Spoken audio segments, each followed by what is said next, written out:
Hey everybody, it's rules officiant time with Sam Lucidity, tournament official for the Northeast tournament scene, and he's going to explain how pile-in moves work. Okay, so real simple. We're going to go through the steps for activating a charger. So these guys have charged, these cultists have charged towards these scouts. So they're going to go 6. So a couple things. First off, only one unit, only one model, the first model to move in the charging unit has to go towards the charged target. So let's imagine this situation. The cultists have charged this captain and these scouts. So I rolled a 6. So I'm going to make my charge move. I'm going to move the first guy. He has to get within an inch of one of the models in one of the units. I don't have to get within both. I only just have to get one guy within range of one of those units. So if this captain was all the way back here and out and far away, I didn't have enough movement to reach him. As long as I can reach one of these scouts, I'm still good. So I move my 6, and I can kind of chain, and I don't have to go in any particular direction when I charge. I can move back this way. Let's say that there's an objective over here that I want. I can basically use this charge move as 6 inches of free movement towards that objective. That's the end of the charge. So coming into the assault phase, the first thing that you do when you activate a charging unit is you can pile in. It's an optional move up to 3 inches, but as caveats.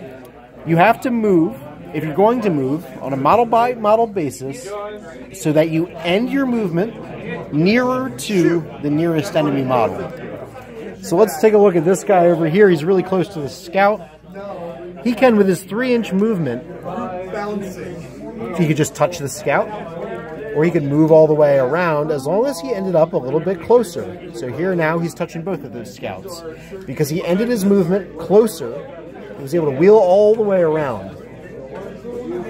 And over here, now this guy might want to get closer to this captain here, but that scout is closer than that captain is. But what I could do is pile in this way.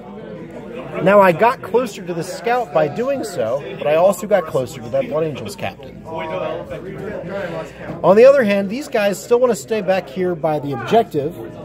If I was to pile them in, I can't pile in further towards this objective unless there was another enemy unit over here that was closer. So I could just leave them stationary and not have to move away from the objective. And the last step, after we fight, is consolidate before we move on to the next unit. And it's just another 3-inch movement that follows all the same rules for piling in. So this guy's going to move around. This guy's going to move up. These guys are going to move within 3. And we're just going to carefully maintain coherency to the objective. These guys kind of all bunch in around this scout. And now, what we've managed to do with our careful movement is trap the scout so he can't escape or fall back. And we've got this objective. Okay, so you don't need to pile everybody in the same direction. You can choose that optional movement to move some of your forces towards your opponent's guys, while some can stay absolutely in the same place. Right. If you're going to pile in or consolidate, those movements have to end you closer to the nearest enemy model, but they don't have to go in a straight line. They just have to get you closer than you already were. And you don't have to make that move at all if you don't want to, if you want to stay back on an objective or something like that. All right. Thank you very much again, Sam.